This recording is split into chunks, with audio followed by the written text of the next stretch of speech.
The reason we don't like to look in the mirror Mm. is because of avoidance. There's something that we're going to see that we don't want to see, so let's not look because then we can avoid it. I teach Yep. the exact opposite.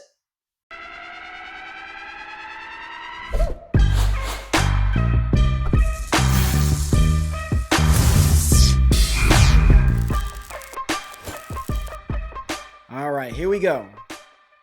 This is the Living Numbers Podcast, where everyone is interesting if you ask the right questions. Now, we all know that this is the Living Numbers Podcast, and the numbers tell the story, but the people, they give it the purpose. And today we have on an Olympian. So I'm like, yo, this person reaches out to me and they're like, oh, yeah, I went to the Rio Games 2016. I'm like, yo, I got to have that person on.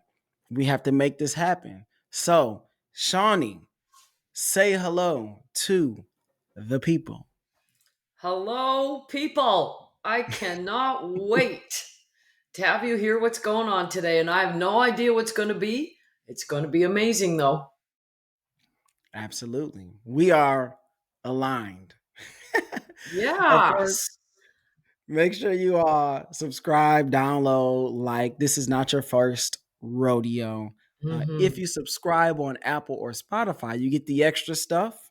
So me and Shawnee had a 10 or 12-minute conversation about ice cream and favorite food and being aligned, and you don't want to miss that. So make sure And emotional you all. intelligence. We talked about There we emotional go. intelligence too. That's pretty important. Very important, which I'm sure we'll get to Hmm. when we get to what Shawnee does and how she's gotten there. But let's not bury the lead. Let's jump into our first number, which is 2016, because you went to the Olympics in Rio in 2016. So, my first question is, what surprised you the most when you get there, you land, and so you go, "Oh, that's different," or "Oh, I didn't expect that." Hmm. Well, the 2016 Olympics were in Rio, which is Brazil. Mhm. And one of the things that struck me is we forget how rich we are. And I just mean that, like, where we are, where we're born, where we're raised, where we're living, we are in a first world country. Mm. And the things that we take for granted, every day when we drove to the gym, we drove past the bus we went past the slums, right? There's no running water, there's no sewer. The traffic is, I've never seen anything like it. So that, to me, like, you come to the Olympics and you're like, wow, this is on the world stage. But this Mm. world stage is happening in the backyard of people that do not have running water, do not have sewer, do not have electricity. Wow. And that's, man, we are so fortunate. We talked about gratitude before we Mhm. jumped on here, and it's nothing like seeing others' misfortune, right? Unfortunately, to make us realize how much we do have. So please tell people what brought you to the Olympics. What was your events? How did you get there? And how long did it take? I would imagine that this is a long, grueling process. Well, cards on the table here. I wanted to be at the Olympics as an athlete. I was at the Olympics as an assistant coach because my athletic dream got shattered a number of years earlier because I flat out wasn't good enough. Wow. And I found another passion that could keep me in sport. And I ended up being at two Olympics as an assistant coach with women's basketball. And I worked at my craft for I don't know what I mean, the number is so big. So I'm going to, Yeah. I worked at my craft for probably 30 years because, Wow. right, I started coaching quite young. And it's not like your first year of coaching, oh, yay, look at me. Now I'm at the Olympics. That's not how it works, right? You have to put in the time. So it was a long, long journey, but holy cows, was it ever worth it? So you coached basketball, and so who are some of your standout players? I want to say early on in your career that made you go, "Wow, this person is off the charts." My first experience with our Olympic team, like I've been coaching already for, 25, 30 years, but not at that level. I Hmm. remember showing up at our very first training camp, my first time there, and watching these women compete.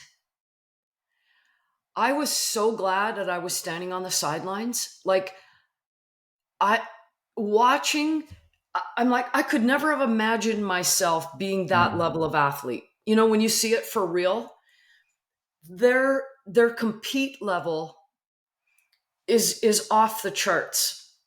Their capacity to Hmm. train and to train hard, their capacity to tolerate discomfort, physical discomfort, right? Because we would train our butts off, then we're going into the weight room, Hmm. and this just goes over and over and over. And then we're traveling to Europe, and then there's an 8 hour time change. And these women, I'm telling you, I was just unbelievably blown away. I had no idea what athletes looked like. Because when you see it on TV, they Yeah. make TV look so easy. We all sit there and go, oh, I could do that.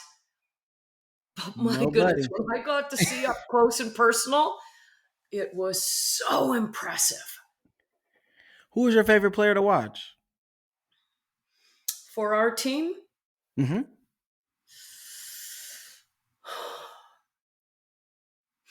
you know, I'm giving you an answer that's different than what I thought I was going to give you. Okay.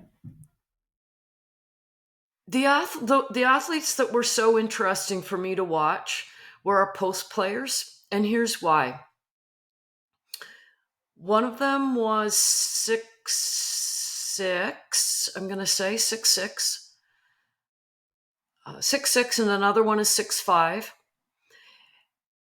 And I think the reason that I was so intrigued is like I'm like 5'5", and I'm like, what would it have been like Wow. growing up with size 14 feet and being a female? Like, what would it have been like? Every single class picture, you're you're Yes. towering above, and then there's all the other little heads. I just I just think that is so fascinating because particularly in female sport, being the tallest, the strongest, the biggest, that's not socially cool when Mm-mm. you're growing up. So that's what I always enjoyed watching because I'm like, what a journey these women have been on all of these years where they probably got teased. And now here they are at the highest level, Yes. not just grown into their body, but grown into owning their body. And then taking that, all of that kind of negativity that comes with that, and all of the teasing, and I'm sure that there are tons of good things that happen too. But you take the good with the bad, but taking it all, rolling it up, and going, okay, I'm gonna be the best at this. Through it all, through the size 14 feet, through being the biggest one in the class, through people probably calling me names that are unseemly and unsightly. Watch this. And then they go out there and they could likely, for sure, probably just destroy grown men on the court as well, right? And so I really like it when people give these women their props, because I started watching women's basketball when a friend of mine, name drop here, Karima Christmas, she played Duke basketball. We went to high school together, Ooh, and she she's a went to good Duke. I'm player. like, yo, my friend goes Hmm. to Duke. I gotta watch. And so Yeah, from there, I just started to enjoy the game. I think when you understand like women's basketball is a different game than men's basketball. Like you're not looking for the same things, but if you can right. take it and just enjoy it for what it is, then there's no issue. And so when I started to watch, I'm like, okay, yeah, this is pretty good. And then as the years have gone by, the skill level has just gone up and up and up and up and up and up. And the competition level as well goes up and up and up and up. So where do you see the women's game kind of going next? Like what do they need to do to not necessarily make it more popular, but to just make it better, take it to the next level? I think it's already on its way. It's not just basketball. If you look at what's happening in women's soccer, Hmm. it's we're starting to appreciate it more. Yes. And I think one of the reasons that the general population is appreciating it more, the skill level has just gone. The skill level is just unbelievable. And Yep. I really think that's what makes it enjoyable. I mean, what's happening in college women's basketball, in some of these top programs, and then you got the WNBA, and then you've got the Olympic teams. You got to hand it to women. I mean, we were late coming to the party for all of the reasons that were not our doing. And Right. wow, we are partying. We're partying hard. And I mean, Yeah. these women, they are putting the time in, and their skill level is going up, and the level of play is reflecting that. And so is the number of people that are now tuning in. I don't think there's anything more we need to do except what we're doing. Just keep doing it more. Yeah. Yeah. I coach girls basketball. So last year we had a player. Her name's Zaya. She's graduated, and when I tell you this girl was, I mean, she was quick. She could handle the ball. She can get her shot off. I'm like, I would take her and go play against boys with no problem. Hmm. No problem at all. When I coached at University of Houston for the rec team, I coached these young women. I mean, again, I would take four of them and we would just go play whoever. It didn't matter. And so I think them now earning that respect really it's satisfying for me kind of being seeing it from a decade and a half ago, right? I don't even look that old. But from 2010 to now to where it is and they're getting that respect. I'm like, yo, women been hooping. Like I know. I hooped with them. I would take Angie and Ariel and JT and Shannon and we would go hoop against guys Right. and we do totally fine. No problem. Um, when did you begin to just love basketball? Love sport? Because like we talked about before, you do way more than just basketball. When did that start? Well, I had the advantage that my dad was a phys ed teacher, and my mom wasn't overly athletic, but she didn't miss a trick. I mean, Mm, I had parents that were like, wow, what do you want to do? I'm like, let's go do this, let's try that. So I played all the sports, and you know what, another advantage that I had from my parents started me in it, but then the other advantage I had is I went to a really small school, and yep. I played every single sport. Yep. Like whatever the season was, I just followed the seasons from September till June. And I really believe that that was advantage. That was back in the day before we were even talking about sport specializing, right? Thank you. We see it now, right? These kids are specializing in sport at such an early age, just one sport. And back in the day, I didn't have that luxury. I had to play all the sports. Otherwise, you didn't have enough for a team because I was in a small school. So I learned to love all of them. And I don't know why I picked basketball. It was kind of the wrong sport if I wanted to go to the Olympics as a basketball player because I'm only 5'5". I think I love there's something about that team sport, when the Mm. 1v1, like that, it's me against you and you're right in front of my face and I'm right in front of your face, as opposed to being across the nets, like volleyball or individual sports are different as well. I really loved the competitiveness that Mm. came out of me when I played basketball. Did you always? So I'm guessing you play point guard, right? I did, yes. So what kind of point guard were you? I'm just guessing. As a business owner, as a coach, you were more of a floor general. I believe I was a floor general, and I believe I was a leader. I Mm. wish I'd had a little more skill. But in my high school, right, I told you I was in a small high school, right? So I was a big fish in a little pond. I was Right. plenty good enough. And then not good, I played for 3 years afterwards in college Mhm. and eventually got cut because I wasn't good enough. But I always, that's the job of the floor general, isn't it? They have to, the coach can't come on the floor in the games. Ugh, we wish we could. I know. Trust me too. When I was a coach, I wanted to call timeouts and walk right in there and have a little practice, do a drill, smarten my team up. Anyway, so as a point guard, I tried to be the coach on the floor. So what happened in those 3 years where you played, and take us to that memory. Take us to that moment where you go, dang, you know what? I don't think I can hang. Because that's a tough realization for a competitor. Yeah, and I never got that realization until after the fact.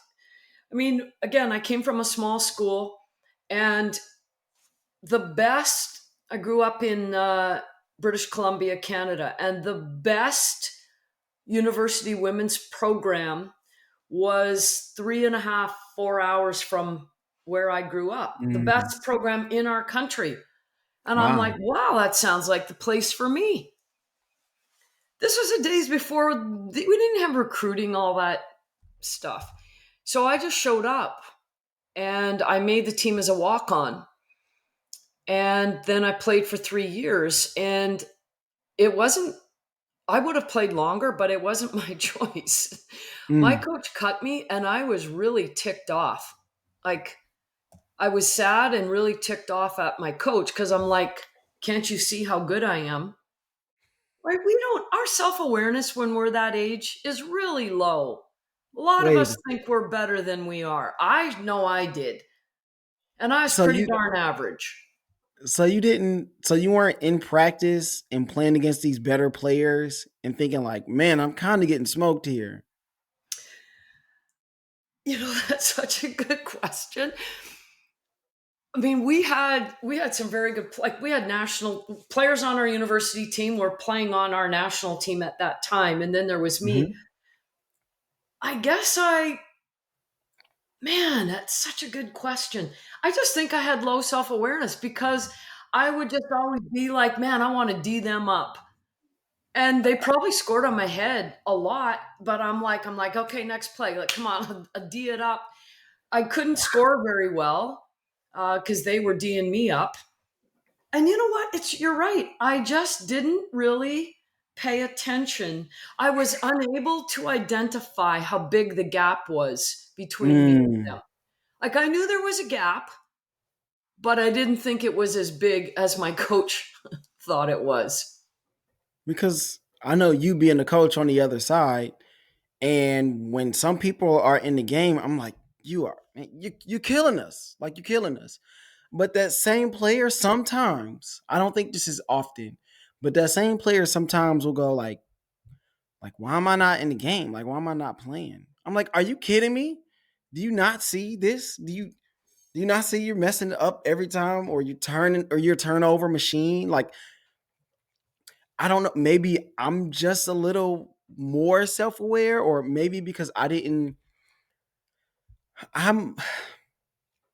I was good, but I never really got my opportunity, right? So it's always like I never really got a chance to see how good I was against the best competition just because of the factors that were out of my control. And so I don't know, maybe I always looked at it a lot from the sideline or from a different point of view. I don't even know, but I have kids, and I'm sure you've had players and coached players where you go, "Man, you getting killed out there," and you're asking me why. And the worst part is the parents sitting in the stands, Oh my and you goodness. go, "Are you not? Are you not watching the game? You're asking me about your child's playing time. Do you not? Do you not see what I'm seeing? We all see this. That's so. That is so insightful that you're telling this story and you're like, nope, I was just like next play. Yeah, maybe I got scored on, but that's a part of basketball. So what? Everybody gets scored on. And your coach is probably thinking, like, oh man, this is awful. Like, maybe not that bad because, right, we're talking about a high level, right? We're talking national level, but eventually you get cut and everybody gets cut for a reason. Like, have you ever been in that position too where you had to cut players, send them out, send them home? Oh, many, many times. And very rarely did those players agree with my assessment. And I mean, when I look back on that, I look on it and I'm like, well, how could they? They're, and so if you just think, so we're talking about self awareness, right? It's Yes. the ability to look in the mirror and see the truth. When do we get good at that? Like late in life. And also, we as coaches, as we get older, we are using our adult brain, our adult eyes. They Mm. have kids' brain and kids' eyes, like their brains are still developing. The prefrontal cortex doesn't Yep. finish developing till our early to mid 20s. So Yep. they cannot see themselves accurately. Now, how do we excuse the parents because their That's my prefrontal baby. cortex is developed? But you know what? This is what I say to parents all the time. You see what you're looking for. Yep. And what That's you're looking good. for is your child to have more playing time and get more shots. You don't see the misses. You don't see the turnovers. You don't see them getting beat on D because that isn't what you want to see. You see what you're looking for. That's good. I'm going to use that because that is exactly what's happening. And so we're going to move to your actual mental toughness because I think that's what we're talking about is striving to kind of get to that place, right? A lot of us don't see it. Our emotional intelligence isn't there. Our self-awareness isn't there. So we're going to move to our next number. And I saw on your website you have the 3 F words. Wait, Yeah. yeah, 3 F words. You also got another 3 things, but we're going to talk about that next. So talk about the 3 F's and how they work in the grand scheme of what you do. I think the most important job I have when I work with athletes and their parents and coaches, but athletes is where I start. The most important job I have is helping them learn what to do with how they feel. Because if you ever wanted to have a feeling, play a sport. Mm, Play a sport. You're going to have every feeling and a whole bunch of them you don't like. And so the F words come with this part of sport that brings our deepest feelings. So the yes, first F word that I have is fake. The second one is fear. The third one is feel. Sport says fake it till you make it. I hate that Hide saying. hide from your fear and avoid your feelings. I'm like, how in the world are we going to be emotionally intelligent when we're faking, we're Yes. hiding from our fear, and we're avoiding our feelings? How does that? That's never gonna. Mm. Those things are not going to connect. We We're were going to be the opposite of emotionally intelligent. faking, hiding, and avoiding. Yeah. Wow, think about those words and how detrimental they can be to here and here. Continue, Yes. please. I think sport sells us something that is false. Mm, Sport says, sport teaches us that you just have a mindset. Here's how you got a good mindset: just get out there and be confident. You got this. Fake it till you make it. There, I just fixed you. And it just doesn't. I've been doing this for so long and speaking with athletes. It doesn't work because we are avoiding the uncomfortable truth, which brings in another F word: face. We need to face our fears. We need to face our feelings because that helps us see the truth. And absolutely. the truth sets us free. Another F word. Wow. The truth is difficult. And I think that what I try to do, especially with everybody, is go, okay, here are our strengths, here are our weaknesses, right? You acknowledge it yourself. You're a 5'5". Okay. This is what I have. Okay. Now, how do I use this? How do I be my best with what I have? And so I tell girls, like, you're not that fast. Okay. How do you get around that? You got to be smarter, right? You got to know what's going on at all times, right? You got to be in position before they know what the position even is. Okay. That's how you're going to be able to stay. And so how do you kind of break it down to your athletes or whoever you're coaching? Because I would imagine you coach people who aren't athletes as well. Um, to kind of look at themselves in the mirror and start to face these things. Whew, this is such a good question. The reason we don't like to look in the mirror Mm, is because of avoidance. There's something that we're going to see that we don't want to see, so let's not look because then we can avoid it. I teach yep. the exact opposite. The concept is the concept is two truths. And the truth is every single time we show up in sport, jobs, relationships, hobbies, whatever wherever it is, there will always be two truths. We're going to get what we want or we're going to get what we don't want. Sport teaches us to avoid the second one, which is the uncomfortable truth. And it says, Mm, fake it till you make it. You got this. Just get out there and be confident. When we face the truth that I might get what I want, I might not. I'm going to take a shot. It might go in, it might not.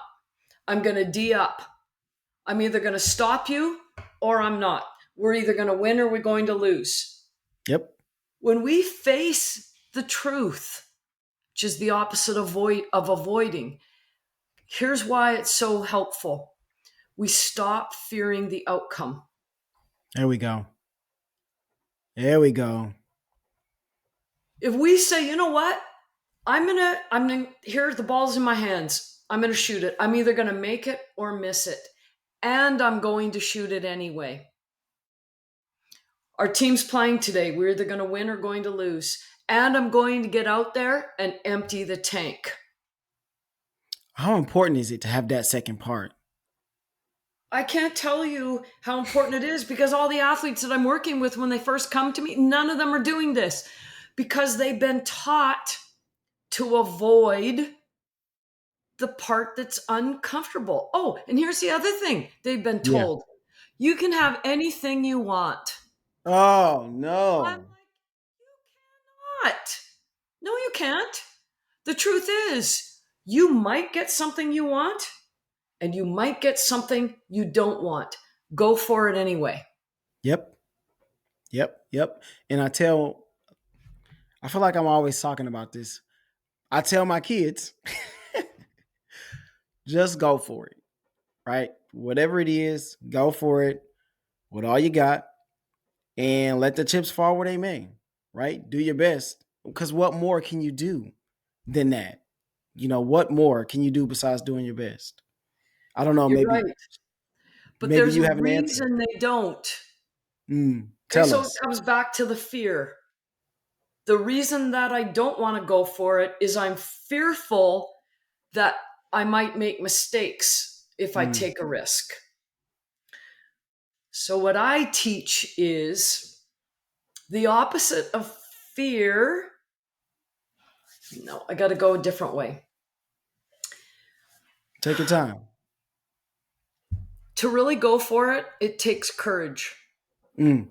To take risks, to try something new, to try something hard when it really matters, takes courage. And this is what before when I didn't know this other piece, I would just tell athletes, just get out there, just be courageous, go for it. Then you just let the chips fall where they may. And I was cheering them on, and I'm like, why aren't they doing it? And then I figured out there was a piece of the puzzle that I was missing. Mm. The reason that they were not going for it and they were fearful is when it didn't work out, judgment kicks in. Yep. So I'm like, oh, I see. Now I have to teach them another F word. It's the opposite of judgment, forgive. Ooh, I like it. I must learn and be willing Mm. to forgive myself for being imperfect. So, in other words, I'm going to take a risk. It might work out, it might not. If it works out, good for me. If it doesn't work out, I'm going to forgive myself for being imperfect, and I'm Mm. going to try it again. If we don't have this forgiveness piece, the mistakes and the judgment will keep us in fear based behaviors. Wow. Wow. That's the best I can do. And doesn't sport teach us the opposite? Do you know? Well, this is what I believe because this is what I observe. Sport Hmm. teaches us and rewards us for being hard on ourselves. Do you know how many coaches will say to me, oh, you know what? My athletes, they're so hard on themselves. And I'm like, yeah, and stop using that as a badge of honor. We use it as a badge of honor. When we see athletes beat themselves up, throw themselves under the bus, we're like, oh, they're so hard on themselves. I'm like, I know. And look at how detrimental that is. Mm. Where's Sport that gives middle it a ground? badge of honor, and we need to stop doing that. Where's that middle ground? Because, you want your athletes to care, but you don't want them to care so much that they can't get past it. They can't forgive themselves. So how do you get to that middle ground? Because I know if we get blown out, I don't want to hear as soon as we get on the bus, like, man, well, where we're going to dinner. Like, I need a little bit more time than that. You know what I'm saying? And as a coach, when they don't bounce your way, like, so how does that middle ground work? Where have you been able to find it, or have you found Yeah, the middle ground always seems to be shifting. I mean, the it? I think the concept comes again, we're trying to talk about how do we show up healthy in sport and what does it mean to be unhealthy in sport? And what I Mm. see, the majority of athletes are unhealthy in sport. So let's go to the middle ground. There's something about the difference between the want and the need. Mm. I want to win, but I don't need to. Yep. One is healthy, one is unhealthy. I work with athletes. Oh my gosh. And I have to really give them my best sauce. Their sport owns them. And I mean Mm. so I've got a 15-year-old that I'm working with. He's a hockey player. He got cut from a team, devastated. There's a difference between disappointed and devastated. Oh yeah. I think disappointed is healthy. I think devastated when you're 15, you don't you don't recover. It takes you a long time to bounce back. You feel shame. I think that's unhealthy because he needed so badly to make that team. Mm. And then when we don't get what we want, remember the two truths? It destroys us. I think there's a middle ground of I want to win and I'm going to be disappointed if I don't, but it's not going to devastate me. There's Right. the opposite of, I don't even know what the opposite is, but where the outcome doesn't phase you one way or the other. Like I call those are the rec players, Mm. the recreational players. And that's fine. There's a spot for that Yes, where you it don't have is. to care too much. But in competitive sport, I remember it used to bug me so much when we'd be driving after a game and I'm fuming because we underperformed and the athletes are in the back joking around. Right. Right. So now, if I could go back to those scenarios again, this is what I wish I would have done differently. Why did I expect them to carry the burden of the loss for a Mm. required amount of time? And if they didn't fit in that required amount of time, I made a judgment about them. Mm. Why didn't I, as a coach, say, we're going to talk about what we need to talk about after the game? And when we leave this change room, nobody leaves this dressing room until we have sorted out our feelings. And once you walk out the door, you can be anything you want. You can be Horrible. happy, disappointed, upset. It doesn't matter. But coaches do this all the time. There's a designated mourning period after a loss. But we forget to tell them that. Mm. I actually think athletes bring some healthiness to this that as coaches we don't. We hang on. I will only speak for myself. I hung on to negative things and losses for far too long. It would have served me well to be able to deal with all of my feelings before I left that locker room. That's important. And I think that creating that space as the coach to do that, then I feel like allows the athletes an opportunity to see into what we're thinking and now how we're feeling about the loss. And for me, having coached some pretty decent teams and some pretty awful teams, my thing is always okay, did we beat ourselves? It's a difference between that team just being better than us. They have better players or whatever the case may be. But if I feel like we didn't play up to our capabilities, and as a coach, you hammer the same things. Okay, this is how we win. These are the keys. Be here, run these plays, and they get out there, and it's like I didn't. It's like you didn't coach anything at all the entire week, or however many days you have in between games. I think that is the harder part for me. Now, I'm not like a grudge holder. Like I don't really hold on to things long anyway. But those are the times that it's more difficult for me. If we go out there, we play our game, and everybody's doing what they're supposed to do, but the ball doesn't bounce our way, different as opposed to, like I said before. Does that make a difference in how you think about these losses or how you address your athletes, or does it either way? You do it all the same. You're bringing up this concept of F words, feelings again. What I heard you say is when my team performs to the level that they're capable of, win or Mm, lose, I can accept that. yes. When they underperform, so they perform below their potential, what I propose is it's because of feelings. It's not Mm, like their skills all of the sudden got worse on game day. Like you don't get work. It's not like, oh my gosh, I don't know how to dribble anymore. Where'd that come from? Oh, I don't know how to. That's not what it is.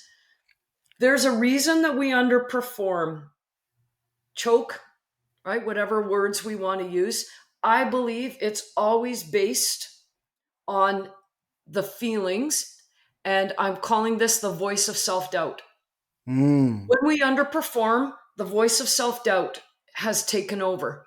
We're fearful. We play it safe. We do the easy things. We don't take risks. And so when I'm working with coaches and they say, "Oh, my team sucked today," and we blah blah blah blah blah, I always ask them, "Have you thought about why?" And you know what they always tell me? "I have no idea because we just worked on that drill in practice." I'm like, Something "Well, more. that's an emotionally unintelligent answer because it has nothing to do with your drills. It Hmm. has to do with what was going on because sport is full of storms. The majority of them are emotional, not physical. So when they're underperforming, see if you can tap into what's going on in their heart. It's a fear based behavior. Choking and underperforming is a fear based behavior. What are they afraid of? That would be a really good question to ask Great your question. athletes. I am going to. I probably just need to tattoo that on my forehead because that's a great question to ask. Because a lot of times I think we can see it on their faces, right? I'm talking about teenage girls here. Yes. You can see it on their faces and in their actions. They're tentative, they look like unsure. And so asking that question, I think, again, opens the door. And so then we can address it. And now we can move forward and go after it. And the expectations, I think, are reset. I think everybody's reset. Like, okay, we found out the fear. Okay, now we can go, all right, yeah, don't worry about if you missed a shot. Just I want you to keep taking shots. And then when they miss a shot, you go, okay, it's fine. You clap, you cheer them on, like, that's fine. That was a good shot. Take that shot again. And then I think you kind of see it start to turn around. So I feel like we've done that. I've done it. I'll speak for myself. I've done it. And we don't do it enough. And I saw your face light up. I think you had something. Well, your point is so valid. So if we agree that most of the storms in sport are emotional, not physical, but watch how coaches coach. Mm, What yep. do we say? So when things don't go well, what are we saying? Come on, you got to make that shot. What are you doing? Then we get a timeout. And what do? We criticize, lecture. Yep. Oh, and then we get out our whiteboard and then we start diagramming plays. Like that's going to fix the emotional storm. Yes. We have to tap into heart. Emotional storms are in the heart, not the head. What if we came into a timeout and we didn't even bring our whiteboard? Like when you see the faces of those teenage girls, you know exactly what that looks like. What are they Yep. looking for? Security. They're looking for safety, security, validation. We got this. I remember one time when I was coaching, we were winning the game, playing great, and this team frickin' hits a shot on the buzzer to tie. So we're going into overtime. I'm talking with my assistant coaches. I come to the bench and I'm looking at our team, and I can tell they're just devastated. They're like, in their minds, they're like, well, we just lost the game. And I looked right at them and I said, you know what, team? I'm going to tell you something that the other team doesn't know. We have them right where we want them. Again, I'm tapping into the heart. I'm trying to make them feel, oh my goodness, we got this. Yeah. It's okay. It's Yes, we got this. So we can't fix an emotional problem with a tactical suggestion. mm, We can't fix an emotional problem by adding more judgment to the fear that is already there. wow. So Shawnee, you've talked about a lot here. And whoever you're coaching, they're getting amazing advice and they're lucky to have you. So I want to talk about your three don'ts and how did those come about? You got to help me. You got to remind me. I know my three F words. Let's Actually, see. you know what? I've got five. We started with three, but we ended up with five F words. Actually, six. What's the other two? We went face. We added face our feelings. We added freedom because we look in the mirror. And then we added forgive. We got Hmm. 6 F words. Boom. Those are all good F words too, not the ones I hear in class sometimes. Okay. Our three don'ts was I don't teach them to be tough. I Oh, don't teach them to suck it up, buttercup. yeah. And I don't teach them to get out there and be confident. Yes. How'd you land on those? The reason I landed on those is I thought to myself, like I listen to what parents and coaches say. And I hear that a lot. Suck it up, buttercup. Just get out there and be confident. So I hear all that. And so I ask myself, what they're telling the athlete to do is to get out there and be fake. Mm, And so I came up with those because I'm like, well, those are the 3 fake things that we tell our athletes to do. And I teach the exact opposite. I don't teach suck it up, buttercup. That is such a ridiculous statement. I don't teach just get out there and be confident. that's not Because how if I, confidence works anyway. what's that? I said, that's not how confidence works anyway. It's not a switch that you turn on. You know what? When I'm working with athletes, I don't even use that word. Well, their Mm. parents do, so then I talk about it. But this is why I think I'm not a fan. No, that's not true. I'll put it this way. I think confidence is overrated and misunderstood. I Yes. believe it is an emotion based on results.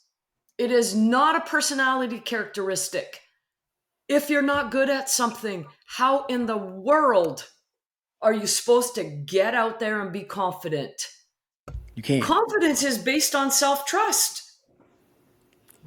And if we don't trust ourselves, we can't be confident. I teach courage because I think we can choose to do something courageous Mm. even when we don't feel confident. Because confidence is a feeling, courage is an action. Those Like, two things can coexist. so you've gathered this wealth of knowledge over your years of playing and coaching and observing and giving these different opportunities, being put in these different situations. When did you decide, okay, this is a business? I need to take my show on the road. I need to get a website. I need to get a wonderful logo. I love that logo, by the way. When did you decide I need to package this and I need to get this to other people?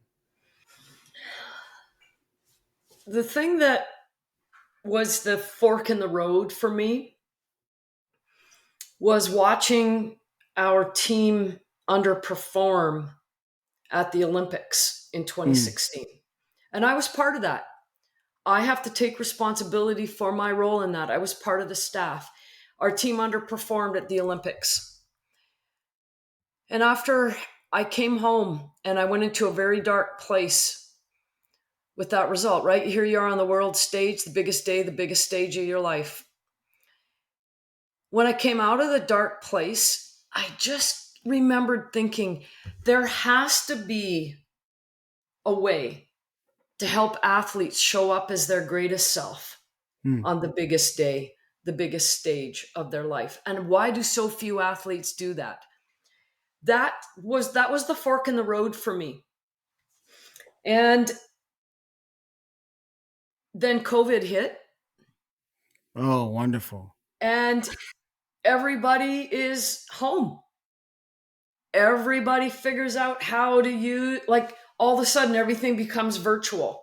Hmm. And the struggles that COVID brought for everyone, athletes were completely shut down, right? No, there was nothing, no sports, no participation.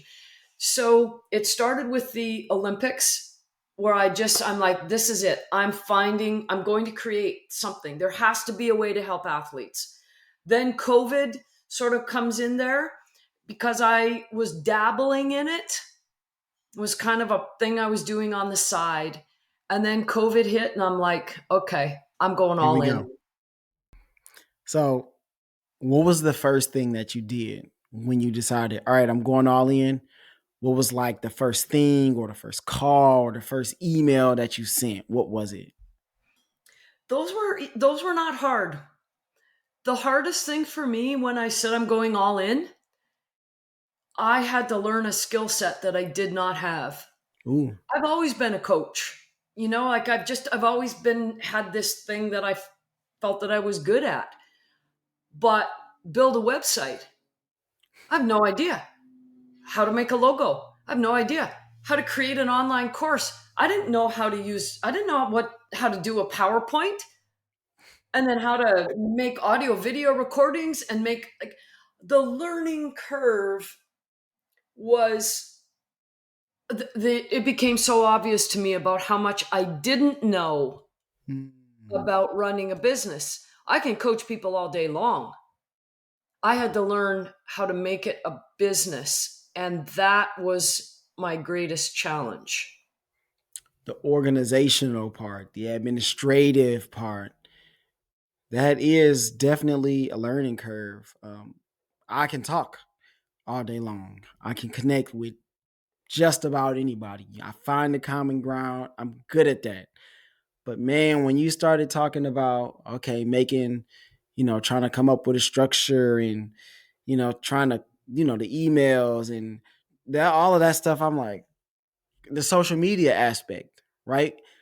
Knowing that I got to post all the time and being on there and uploading and editing. It was like, oh man, okay, here we go. You want to do something, you want to do it great, you got to start to learn, you got to start to train, you got to start to do all those things that we would apply to sports. We got to apply them to our businesses and how we want them to look. The vision that we have for them takes work.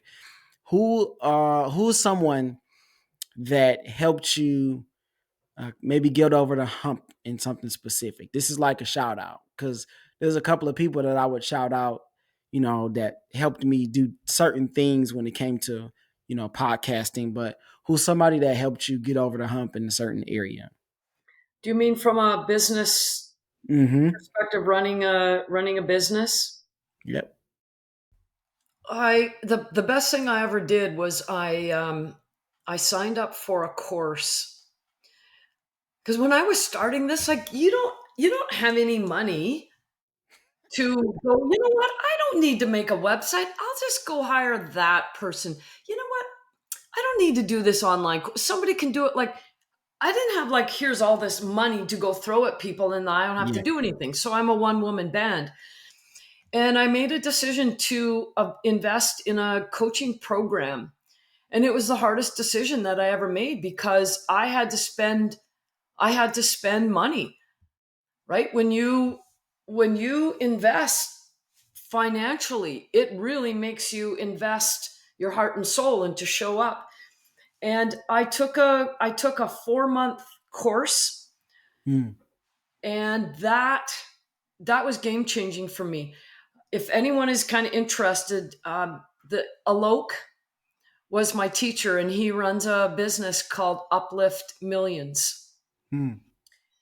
That was a game changer for me. Just to kind of figure out the nuances and how to do this, and they walked me through a whole bunch of things. It was worth 10 times over every penny that I spent. But then the cool part of it was I met other people in the course that Yep. were the same as me. And then when the course finished, we kept coaching each other for free. There we go. And I was like, oh my goodness, like I have two people, Stephanie and Elliot. I'm giving them both a shout out. Shout out. And we call each other. And the first thing that comes on the call are like, Shawnee, did you do the thing that you said you were going to do when we talked last week? Like, we hold each other accountable. We do not filter our words. We Mm. call a spade, and we keep pushing and pulling each other toward greatness. I think this journey toward greatness is very difficult going solo. Yes. We need a team. Absolutely.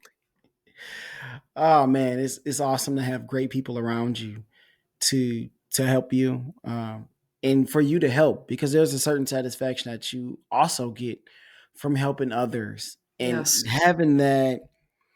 When I went to a podcast movement in August, where it's just a bunch of people who all either ran podcasts or produced podcasts or were hosts on podcasts, to have everybody there and to have people just like, have you tried this? Have you tried this? What are you using for this? Are you doing Hmm. this? Oh, are you posting here? Are you posting there? Just, and it was so much love. I didn't feel anybody was trying to like take advantage of me or get over. It just felt like everybody was trying to help each other and pour into each other. And so whether I keep in contact with, there's no way you can keep in contact with everybody, but the people I do keep in contact with, and we're all messaging back and forth, how's this going, or even on social media. Now, because I met those people and I follow them, now I can show love on their posts and stuff, and I know them. Like, I met these people personally, and so that's also another way to stay connected, which is huge for me. Awesome to have those great people in our lives. And so shout out to those people. Uh, Hmm. Before we get out of here, I have my three whats. I have my own threes. And so my first what, right? These are all questions that you can answer as long or as short as you would like.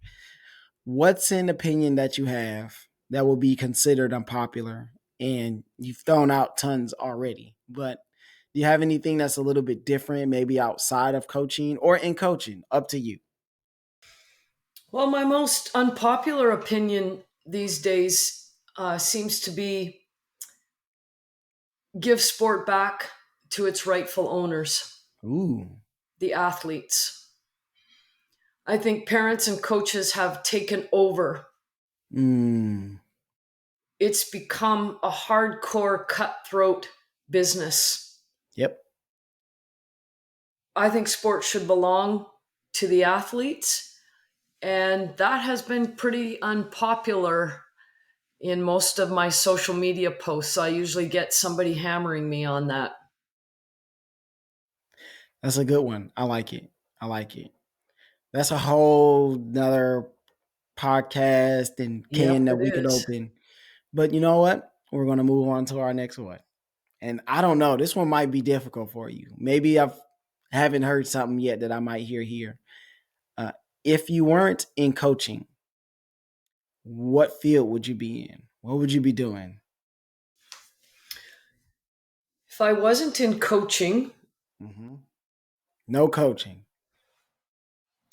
I would I would like to be a manager of people. Is that coaching? That's So definitely coaching. that's coaching. Dang it. Okay. If I wasn't in coaching, you know what? I Okay, so this is a magic wand because this wouldn't be realistic, but it doesn't To the matter world. because you said I'm giving myself a magic wand. If I wasn't in coaching, I would have liked to have been a professional athlete because I freaking love competing. Hmm. I can I'm tell. not talented enough to be a professional athlete, but man, if I had a magic wand, that's what I would have loved to do. 6'5" instead of 5'5", we'd be in a different place, huh? Many different places if I was 6'5". I think, and I say this a lot. I would imagine you feel the same way. It's like I don't even need 6'5". Like I'm 5'8". I'm like, Mm. yo, just give me like 5'11". Six, Mm-hmm. if 6 foot, like no, I'll be a different person. Life will be Yep. totally different. But I don't even need 6 foot. Give me 5'11" ish, Yep. and because the bigger people, they get the shot first and they get way more shots at the at whatever it is in sports. Because you can't teach 6'5". It's plenty of 5'5" people. But you go, man, I'm telling you, I can make it work. I can make it work. So I definitely agree with that sentiment. Um, so last what? If I were to take this back to my classroom to show my teenagers, which I often do, I actually played some of a podcast today, what advice would you give to someone in high school, 14 to 18 years old ish? I would ask them this question. Ooh, a question. I'd ask them two questions. Oh, maybe I wouldn't. Maybe it's one. Okay, I'm going to start. It would be this.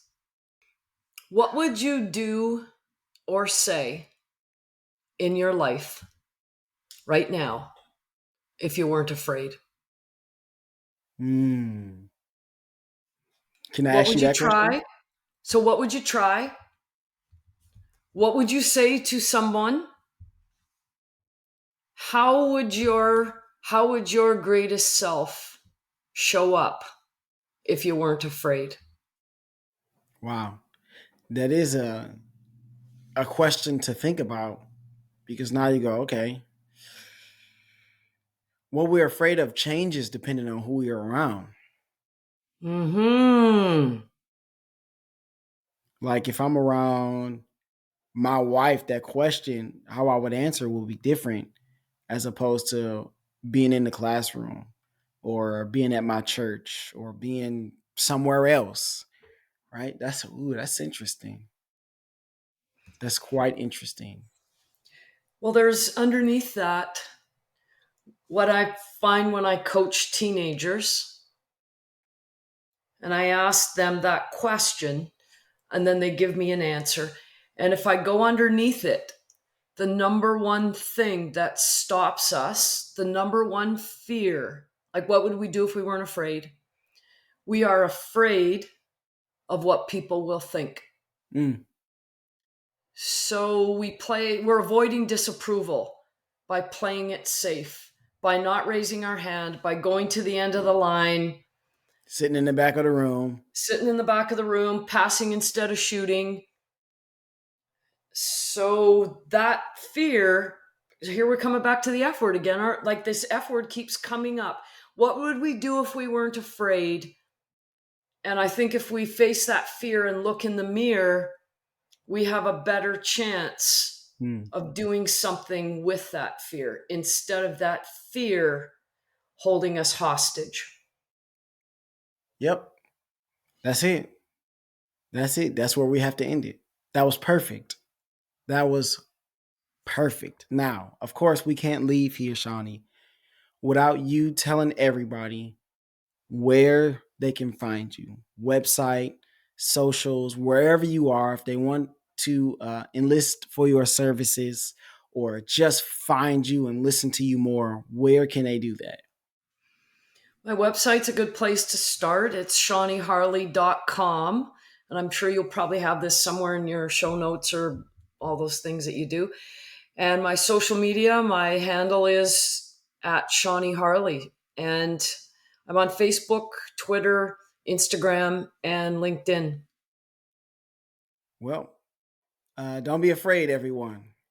You can contact Shawnee and talk about fear and emotions and getting not over those things. I think she would agree with this more, getting through those things. Mm-hmm. Signing off for Shawnee. This is your host, Tony Rambles of the Living Numbers Podcast. Make sure you like, subscribe, download, because there's tons of great, great episodes. I think I'm like episode 70-ish. I don't know when people will be listening to this, but we're going strong, and we'll keep pushing each other and encouraging each other. I'm so glad we were able to do this episode and get so many great nuggets. I'll have to share this definitely with our coaches and with our players, and you just never know what you can say and do that will change people's mind and how they see things. So thank you for coming on, Sean. Go get it, listeners. I will see you all in the next ramble. Perfect.